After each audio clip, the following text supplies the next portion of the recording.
into gaming.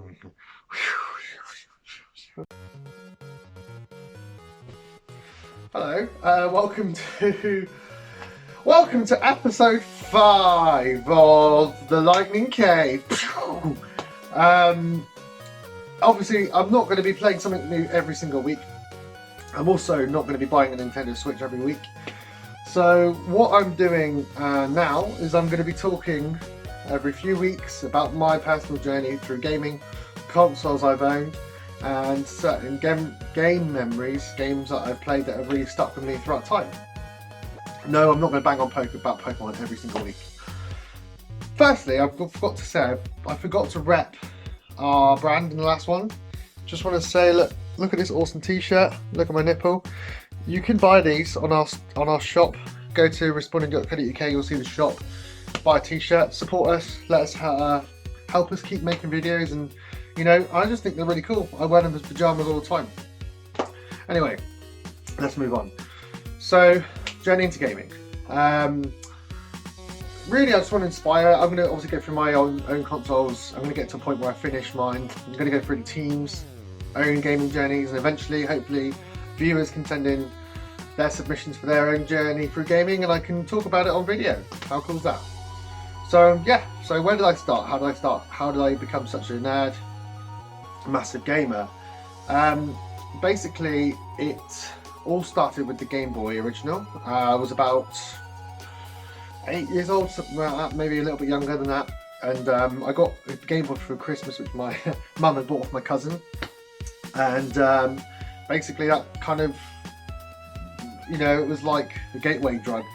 I just sat for hours, as long as I was allowed to play it, just playing various games and getting really into them and trying to complete them. And it really blew me away. I had two for some reason. I will retell this story, which I've told before on a stream for Kingdom Hearts 3, and it got lost, unfortunately. Oh, well, no, it wasn't Kingdom Hearts 3. It was for something else. Oh, it was for Far Cry.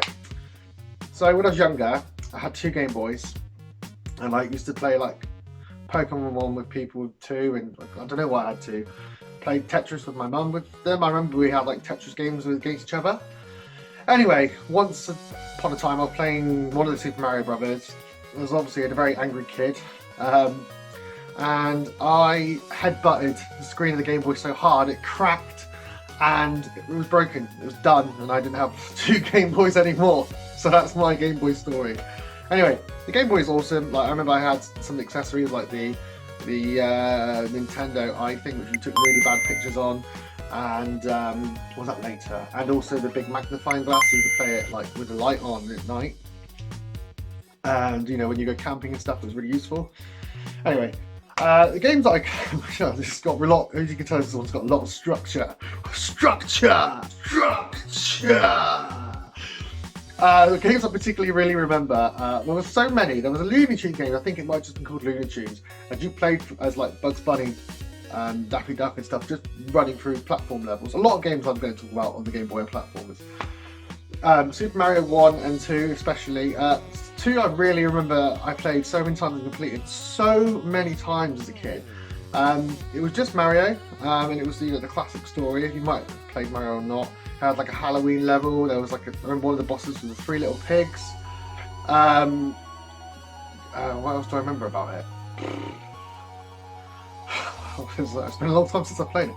Super Mario 2 anyway was a real memory, real tinker that one. Really remember playing that.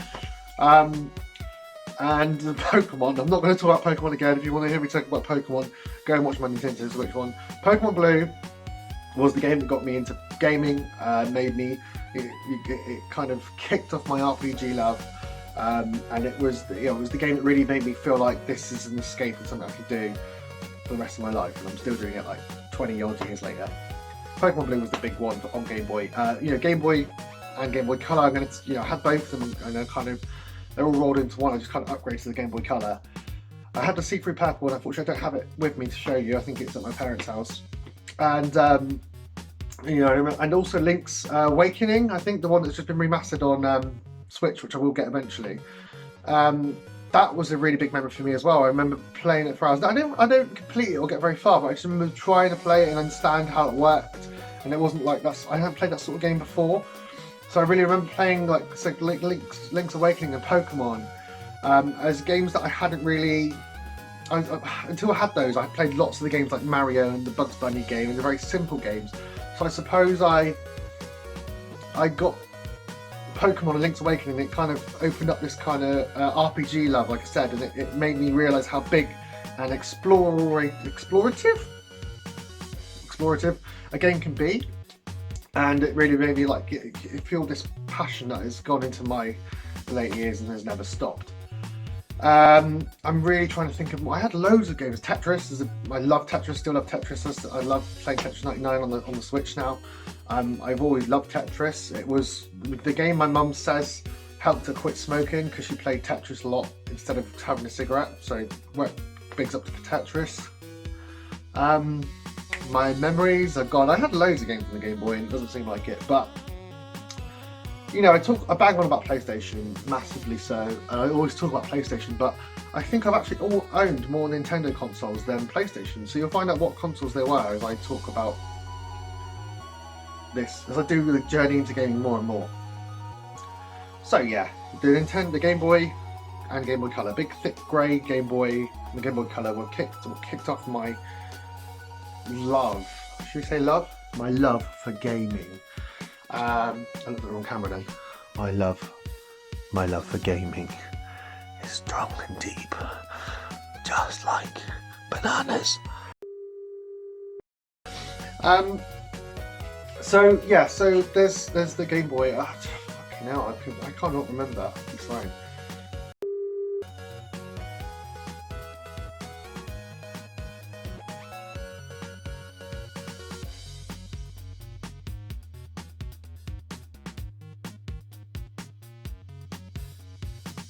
Mortal Kombat was another game that I had on Game Boy for some reason, and GTA, there we go. And they're both very adult games. I had them as a kid. But top-down GTA was awesome. Mortal Kombat was kind of another one that kicked off my love for beat-em-ups. Donkey Kong, remember that? Where you bounce off the barrels and you're collecting the letters. I think that's one of them that's been remastered as well. Donkey Kong was an amazing game. How can I forget about that? So those were kind of the games that kicked off my love. But they're obviously handheld, so a couple of years after, I then got, and I still have to this day, I think it works, the Sega Master System 2. You know, look at this old beauty. Does still work. I need to get a converter thing for it. Has Mickey Mouse's Castle of Illusion in there. This console, I mean, this thing I spent hours on. I mean, I've always been a sort of person. I've only had a couple of select friends. I had loads and loads of friends, so I had a couple of friends, but I spent a lot of time by myself. It was before I discovered that I used to sink hours and hours into this console, and I guess what I loved about it was the games were so hard that you could never really complete a game. There was a couple of times I completed Sonic and stuff, and it felt like a massive sense of achievement, but overall the games were so hard that, like I said, you just couldn't get through them. You just had to spend hours, and you didn't have save points. So you just spend hours trying to do the same thing over and over again, and then you'd lose your progress, and then you come back and you have to do it all again. But that was awesome, you know. Like that's why I love Sonic so much, because I just spent so many hours playing the same bloody levels over and over again. So you know, Sonic 1, Sonic 2, Sonic Chaos. I think it was Sonic and Knuckles or Sonic and I can't remember Tails. So Alex Kidd Built In is actually a really awesome game. Altered Beast was a really hard game that I didn't get very, very far in, but really, really fun and cool. Power Up! Power Up! You had like the Terminator game, again, really, really hard, really difficult, but really fun. I probably only ever played the first 2 levels of that game, but I love it. Dick Tracy, again, that was really cool. I remember playing, there was like car scenes, and you could shoot over the other side of the street, so it was like a little bit different. I didn't ever have Streets of Rage, but I had Double Dragon, so that was kind of like Streets of Rage, but it was 2 like Asian guys instead of 2 American guys. I don't know if it was based on the Jackie Chan movie. Is there a Jackie Chan movie? I think there's a Jackie Chan movie called Double Dragon. So I said, oh, Sonic the Hedgehog Chaos, yeah. Monster Boy and Monster World, again, another RPG like that kind of, I thought was really cool. I loved the music. I got a little bit, I don't remember completing that as well, but I think that one had a code you could put in, and remembered where you were in the game. James Bond's there. So yeah, in a nutshell, it was Sonic the Hedgehog, James Bond, Monster Boy and Monster World, Terminator, some hard games that I could never complete. But that's the kind of, I know that was very, very weird and quick. These were the very first rumblings of gaming that I had. You know, these games that were challenging. They were like, some of them were a bit more open world. A lot of platformers as they were back then. Really hard games that you had to spend hours just to get make a little bit of progress, and then go and do it all again the next day. So you really got to know the games in and out. And you know, I loved it. Those are my retro memories, are the Game Boy Color and the Sega Master System 2, because that's what really kicked off my gaming passion before I owned the PlayStation 1. But I think the PlayStation 1 deserves almost the same episode.